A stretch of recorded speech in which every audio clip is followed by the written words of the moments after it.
Shut up! Good evening, I'm Norman Pustule Flavour, and this is the 150th annual Quickfire Radio Flange Goblet Award Show. I'm your host, and tonight I'll be doing most of the show up to my ankles in old pudding. Maybe raspberry, maybe banana, who can tell at this height. The first category is Best Topical News Programme, and the nominations are Jerry Jerrington and the North Las Vegas Municipal Courthouse Singers and their show Karaoke News, Leonard Spoongupta and all the producers, their aunts, and a man named Barry who likes to lick sheep. Over it, they call this The News, which is a nightly show that so often concludes with somebody dying. And finally, it's What News? I'm Getting Laid Tonight, hosted by sexual deviants Vanessa Spleen China and Palmita Lip Whippery, who unfortunately could not be with us, as tonight they are tied up in a harness suspended above the M4 being hosed down with tramp sick. And the winner is Leonard Spoongupta for They Call This The News. Come on, Leonard, up you come get the award. Quickly, man, quickly! Well, of course, this award doesn't really belong to me. It belongs Well, give it back then. What? Give it back, go sit down, the award has been rescinded. But... Leonard, don't let me strip you naked, put a racially insensitive billboard in your hand and call security. Oh, I should get my big mouth. Right, and so on to the next award, Radio Personality of the Year. Will it be Farmiga Pinchnay's Thrat, Hippett's Main Girdle, or Danny Trink, the Roadworks Goblin? And the winner is... It's Farmiga Pinchnay's Twat, who gets extra points for already being on stage crouched behind our unimpressive cardboard cutout of a very dear friend of Robert Mitchum's. Farmiga, please come and get the award. And your acceptance speech time starts now. Oh, I have so many people to thank. First of all, thank you, Radio Flange Goblet, because without your support, encouragement, and free lunch biscuits, I'd hurry if I was you, Farmiga. All right. I'd also like to thank Eric Yim Turtle, my agent, Carlos Dividing Guts, my manager,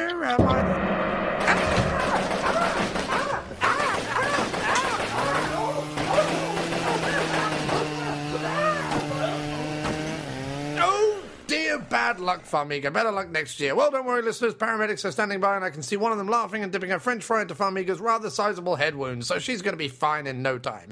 And next up, it's the Al Pacino Award for consistently ridiculous hair and simply not giving a shit, which is awarded every year to person or persons who have shown repeatedly that they just don't care about doing anything properly, and yet remarkably still have a career. And the nominations go to Alan, No Clothes Mel Perotti, Celia, It's My Sandwich Now, You Bastards Dick Hamster, and Alejandro, What Are You Looking At, Puppy Petitita. And the winner is Alan No Clothes Mel Perotti, who has been turning up to these very studios for the last 18 months without any clothes on at all. What an achievement and a distinct sign you have given up on life. Now, of course, Alan could not be with us tonight. Well, no reason actually, he just didn't bother to show up, and so the award will be accepted by the After Movie Diner.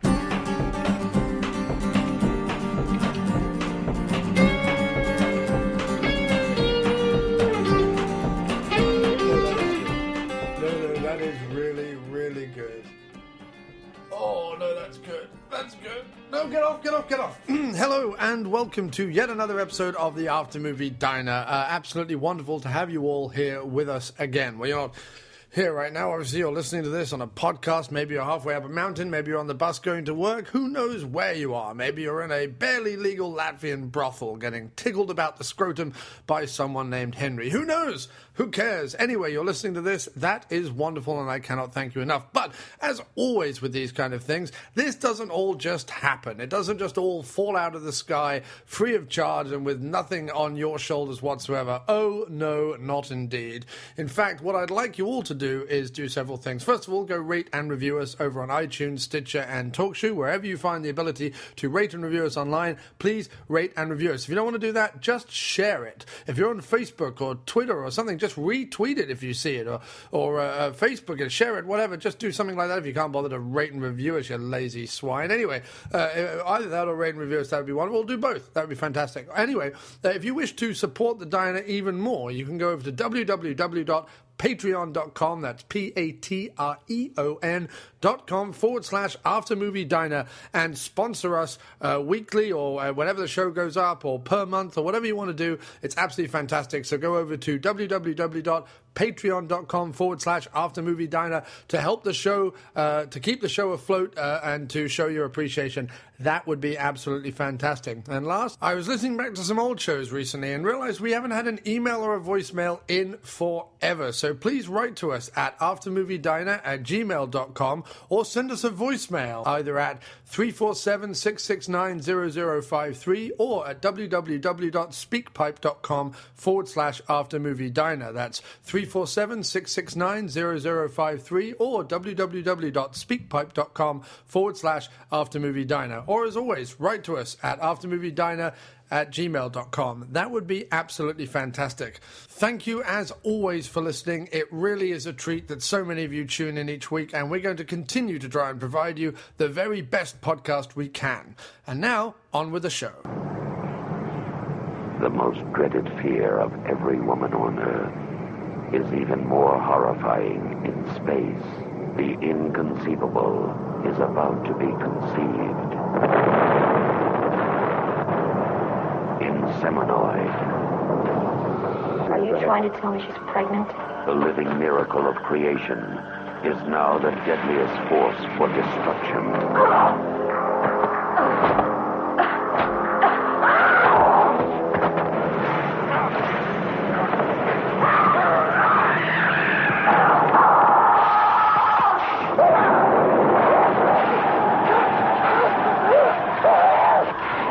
There's only one way to stop her, and that is to kill her. Who will survive in the outer world of inner terror?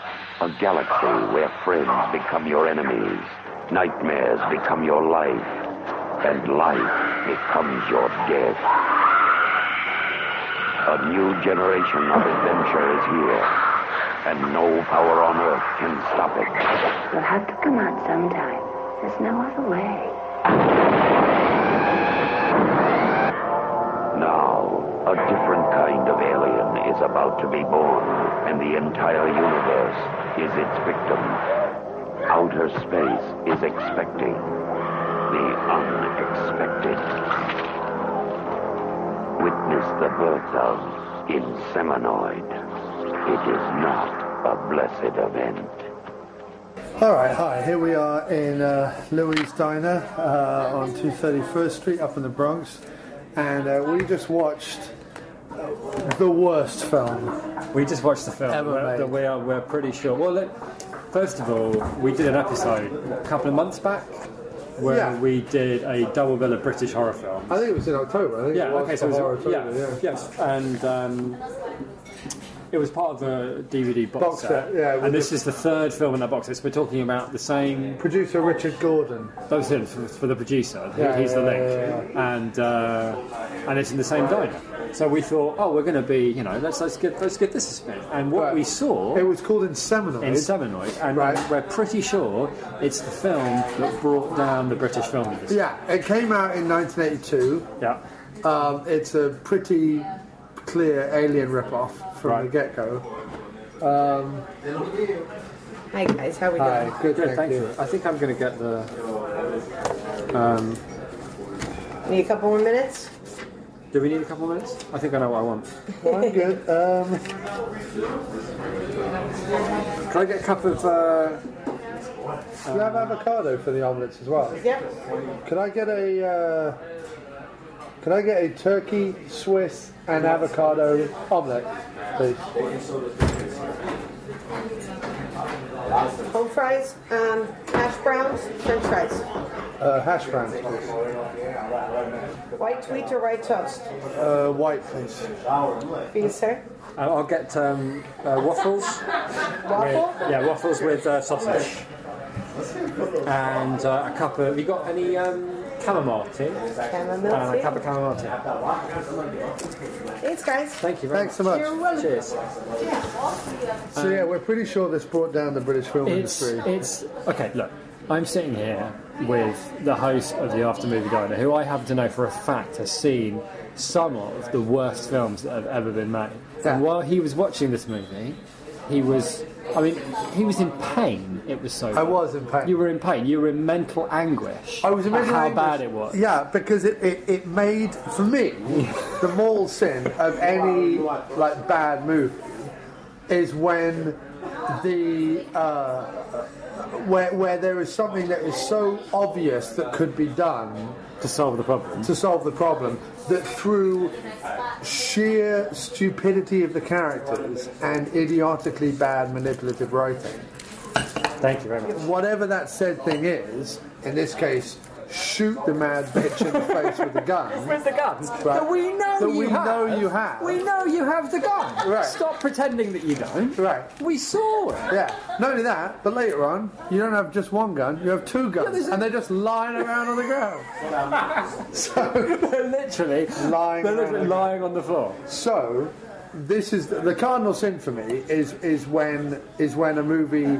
I don't mind if a movie is hokey fun, and I don't even mind if a movie takes like a few giant leaps of where you need like a giant leap of faith in order to like buy Leaps of what's logic. going on. Leaps of logic, right? As long as the logic is roughly within the framework of the story, I'm all right. with it. Even like half believable. Right. Well, it doesn't even have to be that. Like, as long as like Cleopatra Wong, which is always my like touchstone for this stuff, the fact that it ends with a bunch of bearded guys dressed as nuns fighting over like some mad jam conspiracy, I've got no problem with because that's the rules. Them's the things within the movie and how it's set up. Thanks so much. Right. Whereas in this, right, it's set up. First of all, you don't know who anyone is. It's just a bunch of 70s hairdos. There's some women and some guys, and that's really all there is. So so all you really, because the plot is honestly virtually non-existent, And it's bonkers. and it's just it is a rip-off of Alien. It's some kind of colony on another planet. It's an archaeological dig on another planet. And the only guy who knows anything about anything is Mitch, but who never leaves. He never leaves the Never canteen. goes He's always at the outside. cafeteria. It's Mitch. So while they're doing the archaeological dig, well, that's it. Actually, that's basically it. They're doing an archaeological dig on another planet. That's all that's going on. During which, as you might imagine, one character comes across something that's really not all that mysterious. In fact, it looks almost exactly like all the other rocks that he's looking at. But for some reason, this one is like blows his mind. And there's something inexplicable in And the he has core. to look at it really closely. And it explodes on And it him. explodes. Yeah, we don't really know what explodes or what's going on at all. No. But we figure, just because we know how these things go, that he's probably been infested with alien spores, right? Right. The trouble is, though, is that there is no clear... Yeah, hang on. What's he got to do with anything? He got alien... The alien thing exploded on him. Right. But what was the purpose of the alien thing? Because, like, later on... But that's what I'm saying. What the alien does in every single occasion that he crops up in the movie, there is no strict like modus operandi of what the alien's doing. Like, it's not a fight or flight thing. It's not a survival of the fittest thing. Like, whatever the alien does to the human when it infects them is completely random. It's like whoever wrote it has maybe seen like 3 or 4 alien movies and took a bit from each one. Right, but here's a bit where the why. mysterious alien artifact infects them. No, it's worse like than that. in John Hurt. But then that's got nothing to do with the actual infection, which is actually like It's worse artificial than that. insemination. It's like two really, really, really stupid people. It's not like it is. Two really, really, really, really stupid people sat down and went, this alien thing's easy, let's do this. Yeah. First of all, the alien artifact will explode on a bloke and drive him mad, and he'll run around. He'll run around for what seems like... End of that story. Because that's all that happens. He runs around until She shoots him. She shoots him with a gun. With a gun, by the way. She shoots him with a gun, and he dies. I know, but we've missed something that's else. the end of it. But we've missed something else that happened. Oh my god, yes. Right, during we have this to talk about it, because this is possibly the greatest / worst bit of writing there's ever been in the history of cinema. No, there are 2 bits in this movie that involve women's ankles that are... That you, even as I describe them, I can't believe I watched them with my own 2 eyes. That's absolutely fact. The first one is so staggering, beautiful, right? Like, it's so beautiful. There is a woman, right? I mean, and they're running around, and like we've said, there's crazy, sweaty face who's escaped. Crazy MacGuffin. Crazy MacGuffin McGee. Yeah, crazy MacGuffin face is running around just wildly and like with no purpose. Hilariously. Like utterly hilariously. But you can tell while he's running, he's deeply humiliated. You have to imagine an early, like, it's worse than a 1970s Doctor Who episode. It's actually much worse. much worse. Right. Much worse. So, I don't know what's going on there. So, I'm confused and scared, quite frankly. So by anyway, what we just saw crawl out of the employees only thing and climb into the toilet. Anyway, it's really a two-parter. Anyway, dozy woman running around outside. Everyone's watching her on the monitors, which is one of the most tedious devices in the film. Gary, right? Gary on the monitor. She gets her ankle a little bit trapped. No. Under a flappy bit she gets of wood. shoved by Crazy McGuffin. McGuffin face, right? Crazy McGuffin McGee shoves her a bit. Yeah. And she falls over and traps her foot a bit. A bit. Not even a lot. Not a lot. Just a bit. It looks more like her boot is like caught in something. A little bit. Her boot is caught in something. A flappy metal. Something else happens. It's not entirely clear, but anyway, she's in a bit of minor what happens is minor peril. Right, what and her happens suit is doesn't work properly. The trapping of her ankle causes the air to no longer work in her suit. That's right, yes. Or something, right? So out of nowhere, by the way, we've had no explanation of who any of these people are or what. Or how any of it works. Or any of it works. Or even does she need a helmet all outside? Of a sudden, or are they outside? Are they inside? Where are they? Wait, this changes throughout the don't movie. forget she gets told what to do very specifically. By Gary, who's on the monitors, who very clear, who and possibly the only time in the movie is clear and informative. Couldn't look less bothered by what's going on, by the way. I mean, he literally looks like he's just stepped out of his. But he gives her a very at this clear point, it would be instructions. British Home Stores. It would be V-neck sweater modelling. He does look contract. like he wants to be looking off into the distance. Yeah, for sure. So he's there, and he's like, she's got a watch device on her wrist, and he's shouting very clearly, "Attach the blue and yellow wire." By the way, that's it. That's it. That's what she has to do. Attach the blue and yellow wire. And she's trying to do it with, admittedly, a cumbersome space glove. But still, it's a watch device with a blue and yellow wire. And all she has to do is attach them. Attach them. And just rub them together. And just do whatever she has to do. completely freaks out. Yeah, she gives up. She's like, I can't do it. I can't do it. Can't do it. I can't do it. It cannot be done. She asserts. Meanwhile, by the way, she's running out of air. Right. So I at least would attempt it. I mean, just on a serious... Give it a go. No, she's got a better idea. She does have a much... Do you know what a much better idea? Do you know what her idea is? This is absolutely true. Gary is saying, "Come on, you woman." Yeah. That's what he says. Yeah. Attach the blue to the yellow wire. And you'll be fine. You'll be you fine. will literally be fine. You will be fine. We're sending someone out there. We're having a bit of difficulty with the doors, which, by the way, we never solve and never have that problem again. But for the moment, for some reason, we can't leave. We can't leave. We don't know why. But the moment we can leave, we'll be out there. Just attach the blue. Don't worry about it. You put the blue and yellow wires together, and we will be with you momentarily. She says it cannot be done. It can't be done. Can't be done. So she leaps from plan A all the way to plan what the fuck, right at the other end of the alphabet. And she quite reasonably asserts, instead of attaching the blue and yellow wire of my clock device, I'm going to saw off my foot. I'm not even kidding. With a space chainsaw, I'm going to saw off my foot. We couldn't believe it. We couldn't believe it. I don't know, take your glove off, love, and have a go. Well, that's plan B, right? I'll take the glove off. I might, not be able to breathe momentarily, but I can't breathe anyway. So Anyway, that's the problem. She thinks I'll saw my own foot off. Which, by the way, Doesn't work. doesn't work. Kills her. Doesn't work. She's dead. Because the problem, by the way, is not. Lest we forget, the problem is not that she can't move. Right? It's way down the list of problems that are coming her way. Right. Top of the list is 5-10 seconds you're not going to be able to breathe. That's the problem. Right. Not that you can't move. Right. We'll figure out the can't move. Blue and yellow wires. Down the road. We'll do that later on. Right. Later on. Right.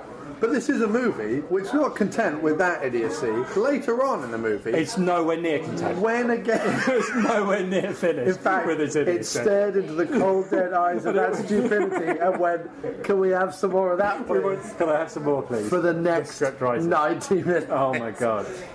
to say that this is also true. Later on in the movie, different person infected with alien beastie, again running around generally being mad, chasing another said idiotic woman up a flight of reasonably easily traversable steps. They're just steps. They're not collapsing, they're not moving, they're not like crazy space stairs. They're just stairs. Just stairs, right?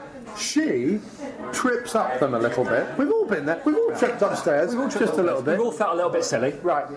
She, on the other hand, can't move. Has to be dragged in by two other people, then has that ankle bandaged up. This takes up like 10 minutes of screen time. She doesn't fall down. Wait, maybe we're not being clear here. She doesn't fall down the stairs. You know what I mean? She just misses a step. She just trips up a little bit. Just a little bit. Just a little bit. She can't move. Maybe dents her shin just a little. Maybe bruises her shin. A little bit. Maybe they are metal stairs. Yeah. They are quite sharp. I'll give him bruised shin. Bruised shin over. I'd even give him a slight abrasion on the shin area. No question. They can have a bruised shin. Right. They can take that bruised shin and run narratively with it as far as they want to go.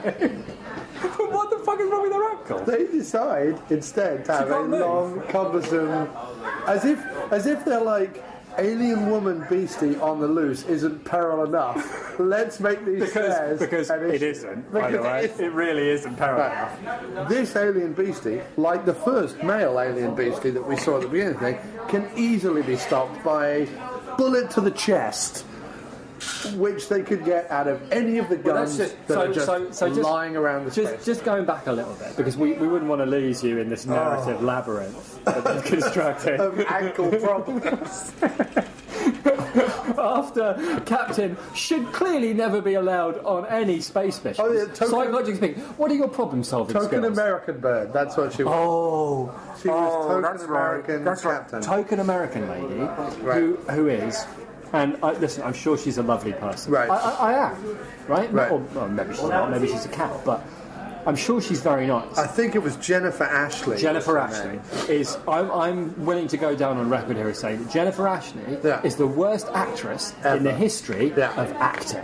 Not just cinema, right? No. Acting. All commercials, cinema. You could have inflated a rubber dinghy, drawn a smiley face on it, stuck maybe a wig on it. That would at least have had the benefit of being mysterious. You spent the first 2 minutes going, why is the lead character a rubber dinghy with a wig on it? Right? After a while we bejeeped it, but at least for those 10 minutes. You could have crudely drawn a face on a paper plate and stuck it to a broom handle. And it really would have been better. Yeah, definitely. That's amazing. Right. Thank you so much. Lovely. Look at that. Well, smashing. Thank you. Cheers. Thank you. Cheers. So yeah, utterly bungles.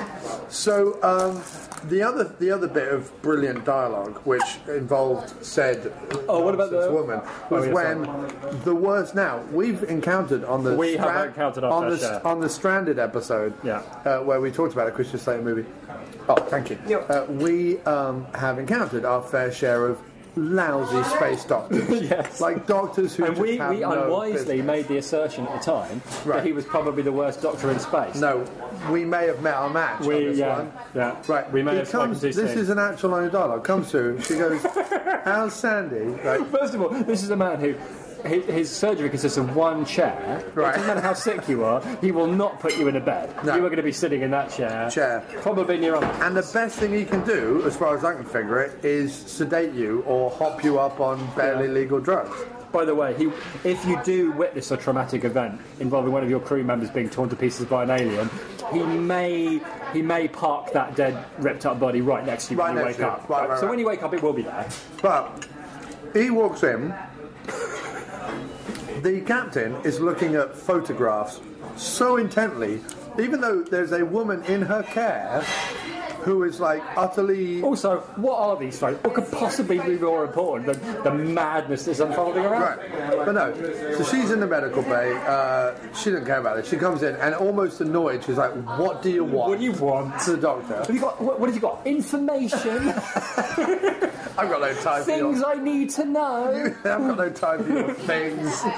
So anyway, she says to her, "Oh, how's Sandy?" He goes, "Sandy's all right." But she's fine. She's fine. She's fine. She's fine. And as long... There's a caveat. She's fine, but there's a caveat. she's fine as long as I keep her sedated. As long as she's permanently sedated, she's fine.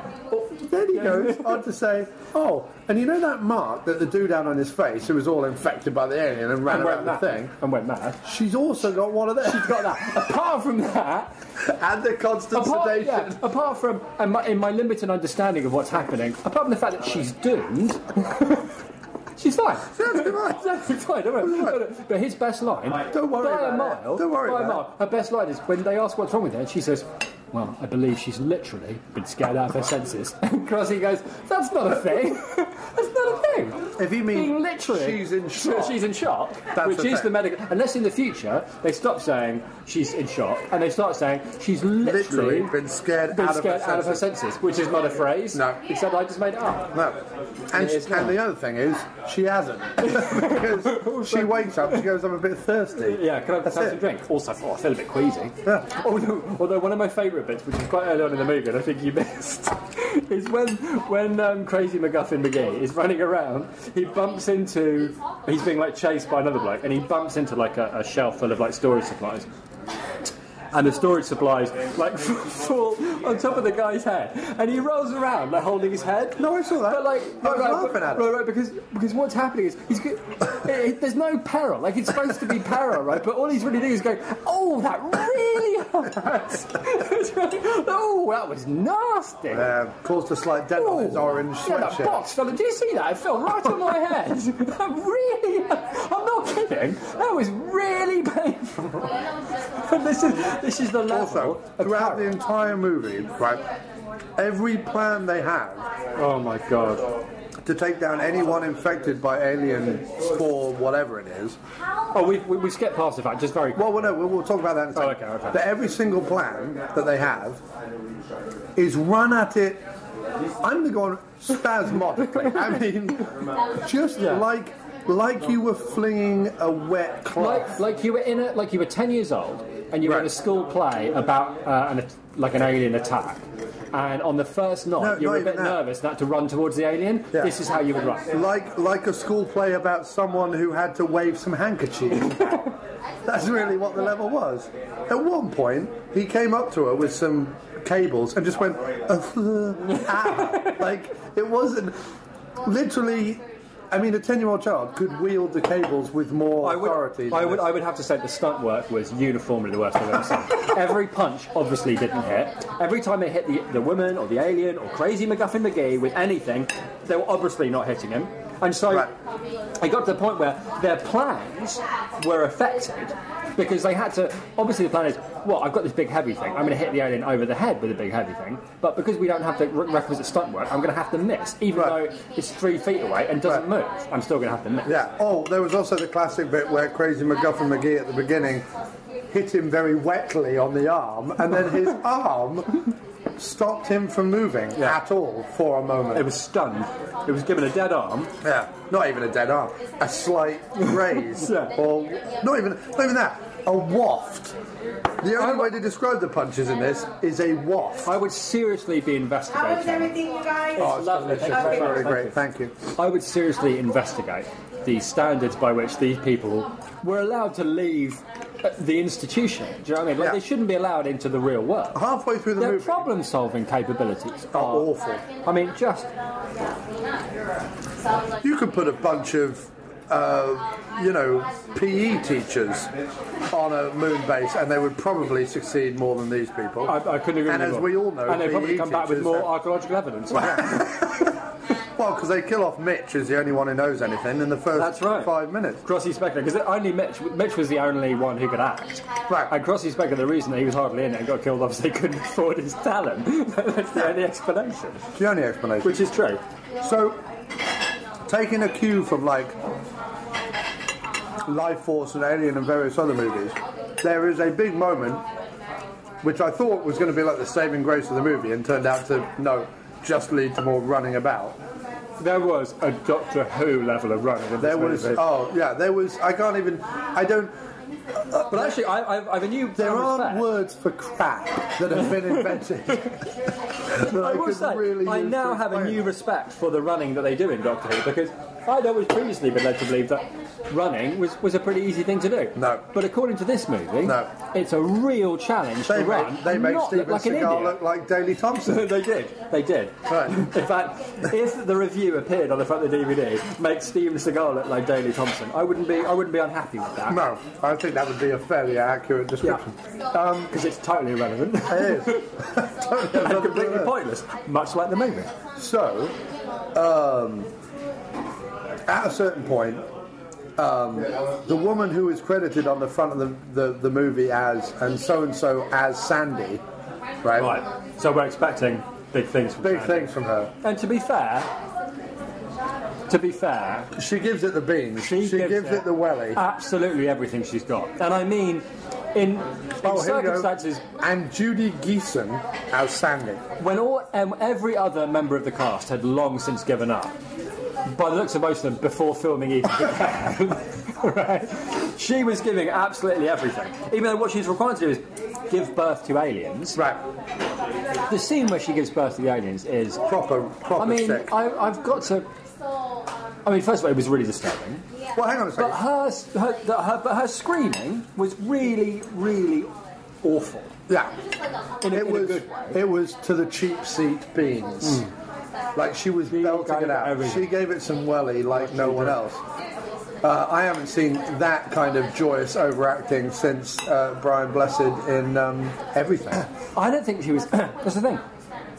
I don't think she was overacting. I think she thought, well, if I'm going to do this, I'm going to have to go all in because I'm giving birth to painful aliens here. And so she did.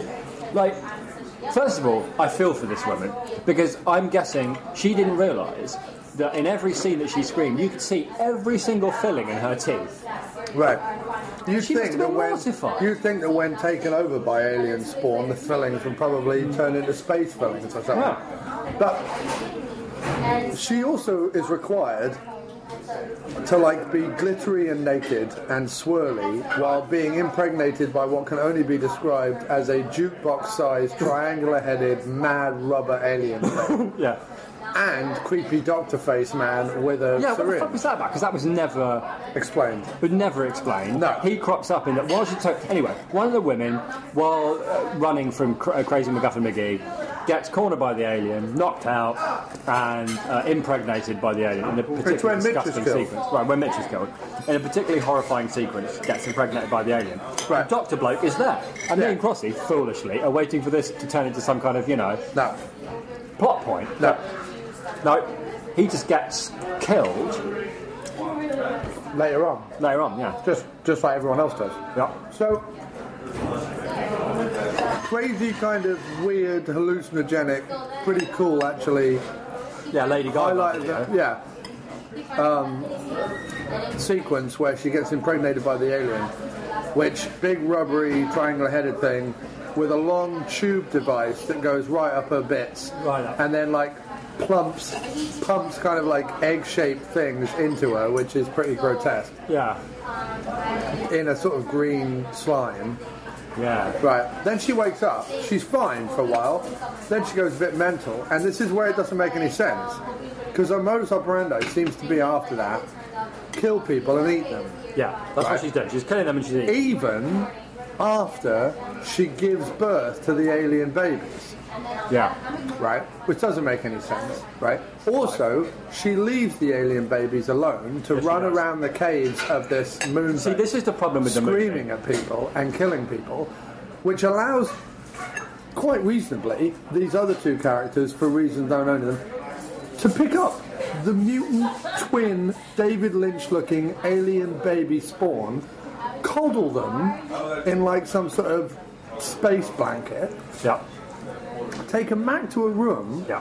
leave it with a woman by herself. Just Right. leave it by. Just keep the door shut, will you, Barbara? And then off they go. Oh, by the way, no, he says to the two women, just make sure you lock the door. Right. Then he leaves. Then Right. one of the women goes, oh, I'm off too. She leaves. Woman with the baby sits in the corner. Doesn't even bother locking the door. No.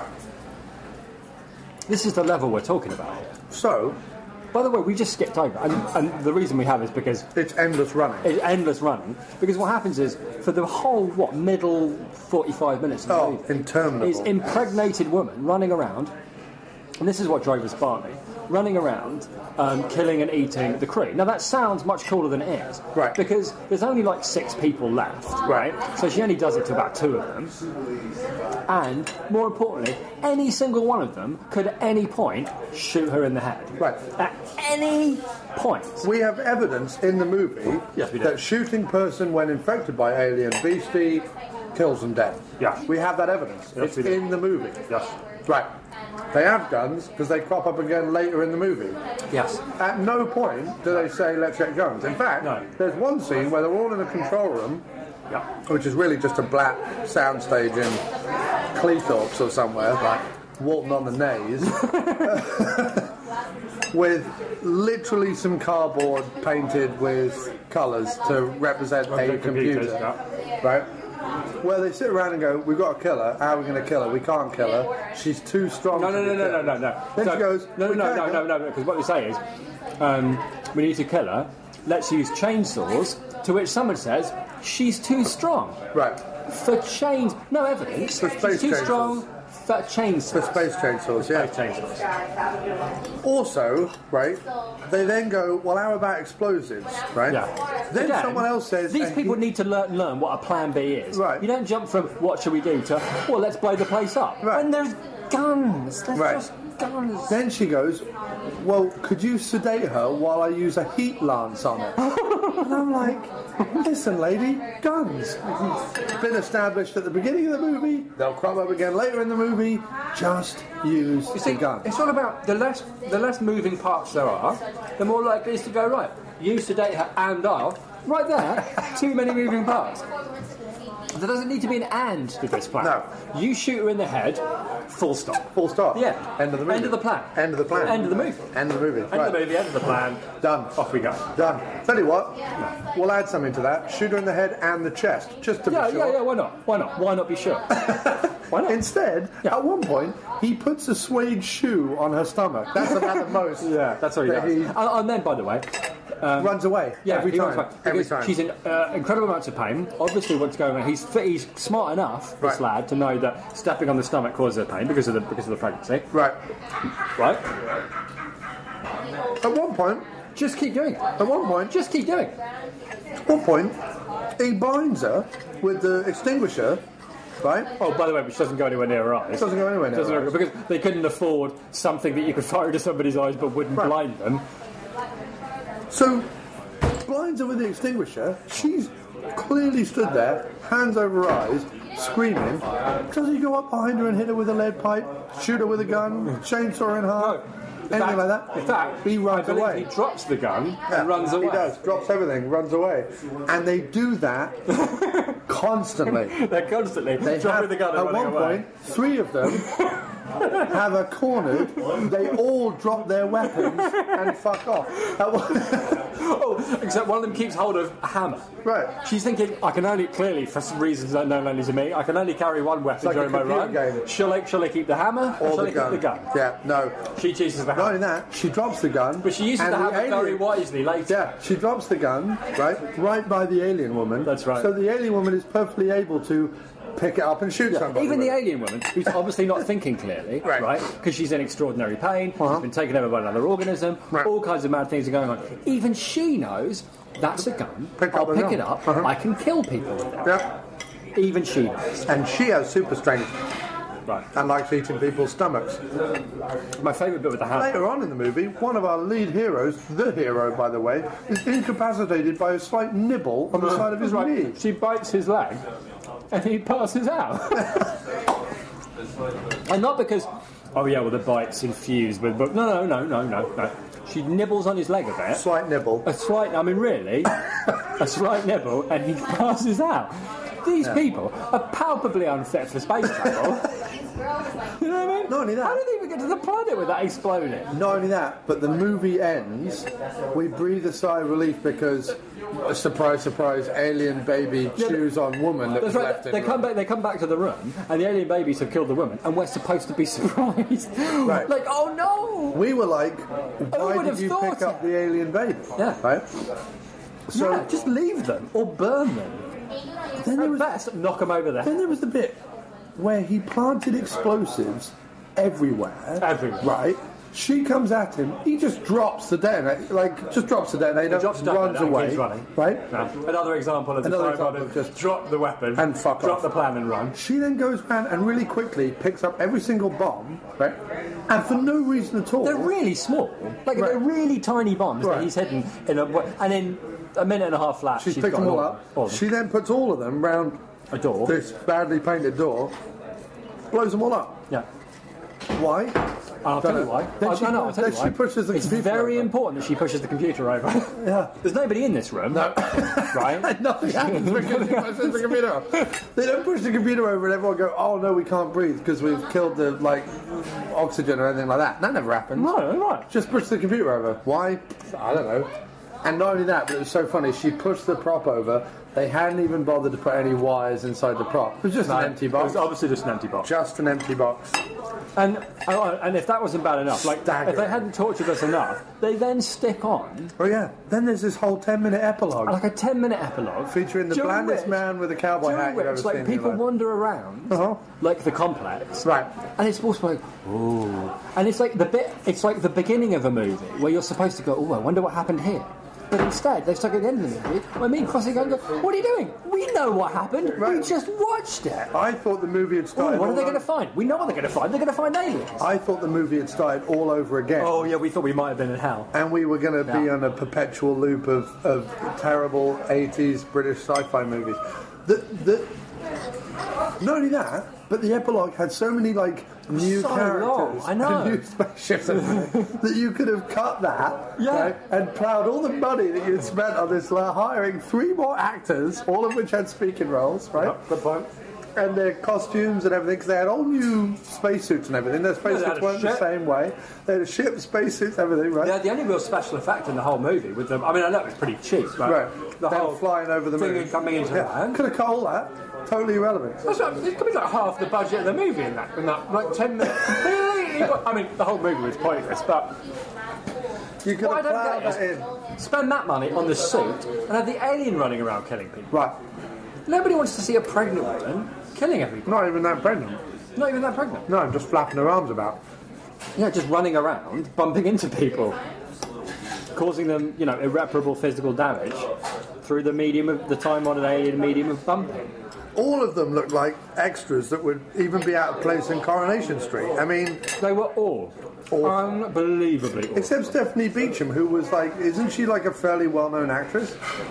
Stephanie Beacham in England? Wasn't she in something? She was kind of in a soap, I think. I know the name. Maybe. I think she was sort of There's no one else of any note in this movie at all. No. And if they had any careers, it's been long. They're a disgrace. They're a disgrace. Everybody involved in this movie is the point is that nobody, from the very top to right to the very bottom, could be bothered. No one. I'm pretty sure. None of them could be bothered. That Putnam and Richard Attenborough and some other leading lights in the British film industry at the time, I'm pretty sure sat round and wept when they were at a screening of this. It's so bad. Right. That there is something about what happened to Britain in the 70s. I'm not being but there's they talk about the British car industry collapsing in the late 70s because everything they made was shonky and they couldn't really be bothered and it was all a bit crap. Right. And that's exactly what this movie is. Right. Everything about it is crap. And not in a charming, pleasing, at least everybody's trying. Everybody's giving it a go and everybody involved, everybody acting in it knows that they're slumming it. Right? They know they're slumming it. It's not a big break for any of them. None of them are really giving it anything. It's not like these B movies where I feel like they're so much worse than the movie, even though the movie's really bad. The movie is slumming it by having those actors in it. Do you know what I mean? You're right. Everybody is slumming it. Everyone, including the non-existent movie.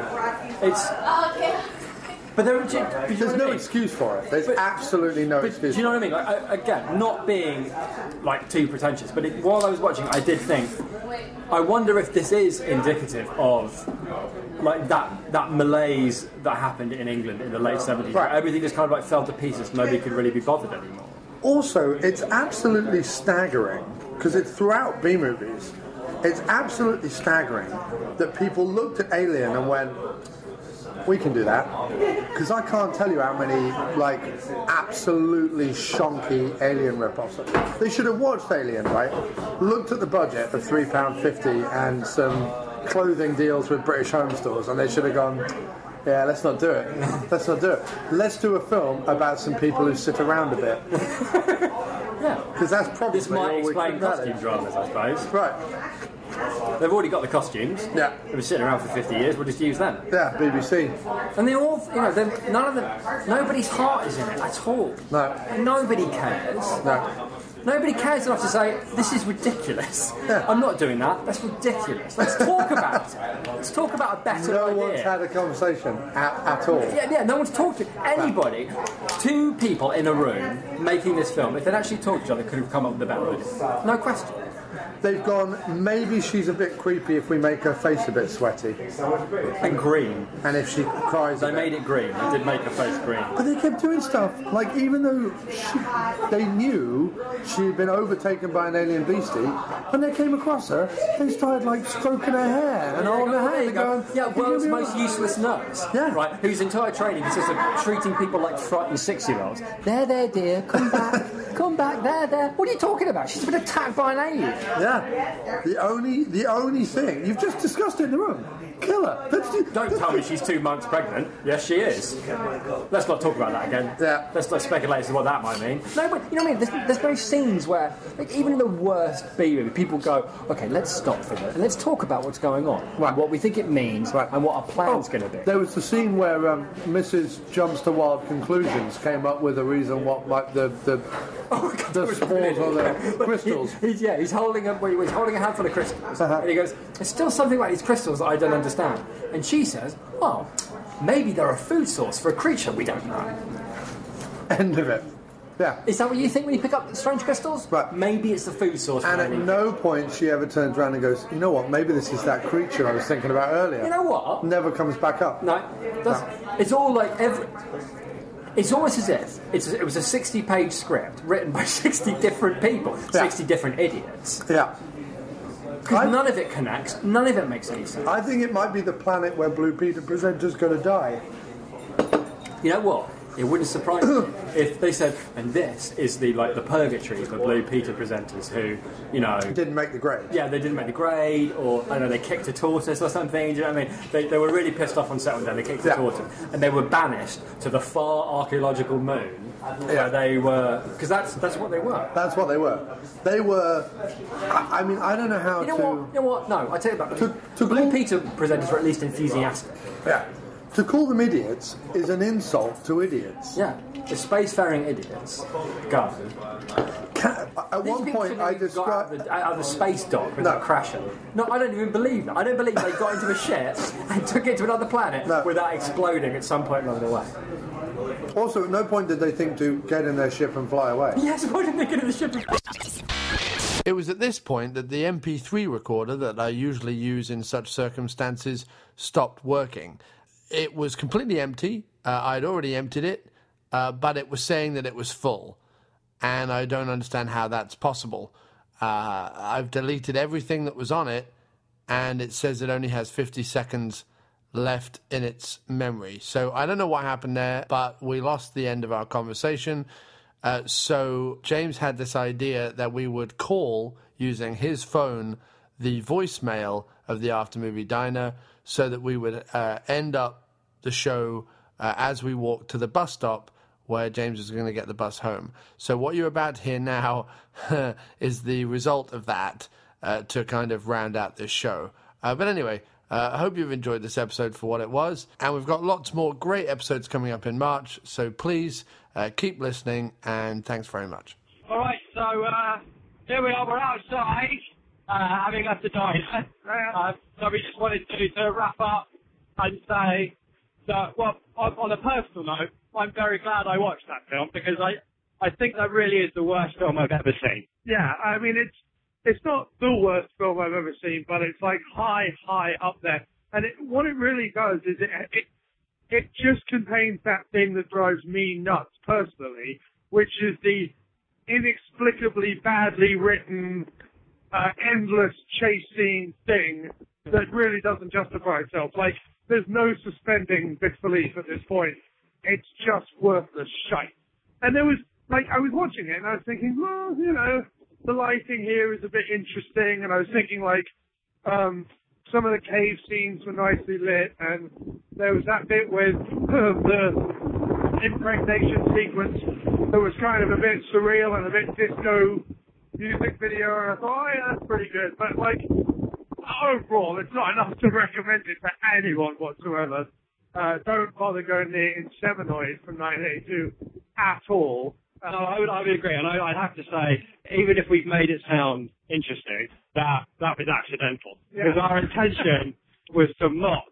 And in fact, what we'd like to do is instill fear in you. So when you see the title Inseminoid, you'll take an involuntary step back. Right. It was so bad. Imagine someone with Farrah Fawcett hair slightly tripping up some stairs. That's the whole movie in a nutshell. Yeah, they think that's suspect. People making a film who raised money, who stood in front of people with money and said, please can we have your money to make a film? Or there's somebody spraining their ankle, not even that seriously, running up some stairs. It's worthy of a film. Because, let's face it, it isn't. But I'm honoured to have watched it with you because I feel like I have learned something. Yeah, what we've learned is the British film industry was killed by its own grubby, inactive hand. Yeah, it was murdered by Inseminoid, and not even in an exciting way. No, it was murdered by the sheer nonchalance of the V-neck. Just like Stephanie Beecham, Inseminoid threw a hammer at the British film industry monster and missed. Yeah. Sort of just a little bit flippantly, and a bit awkward. I thought she was standing over it with the hammer. Yes, I thought she was being cut. Yeah, it was going to hit it, and instead it cut. You just saw this sort of slightly tiny rubber hammer just kind of fly by the end. Yeah, right. It looked like she was standing over it, and then it cut, and then actually she's like 5 feet away, and she wasn't swinging the hammer at it. She was throwing the hammer. Anyway, this is a bit of a shonky ending to the episode, which kind of suits it because Inseminoid is a bit shonky. Yeah. But just don't watch it. It's awful. Thanks so much for watching the movie with me, Jim. It was really Thank you very much for having me. And I hope this works. If it does, I'll call you tomorrow. Okay, cool. Well, thanks very much, man. That was really fun. Yeah, had a good time, man. Cheers. Bye. Inseminoid, man, you got me so annoyed. You had a set, you had some actors, but now you have us 2 detractors. To save yourself a cinematic crime, you could have spent just a little time working out a plot point or 2. Doesn't seem that hard to do. You had to choose a motive for your monster, spend a little longer on your casting, keep the action and the pace moving. Isn't much that we're both asking. No, no, no, no. No, no, no, no, no, no, no, no. Right, shut up!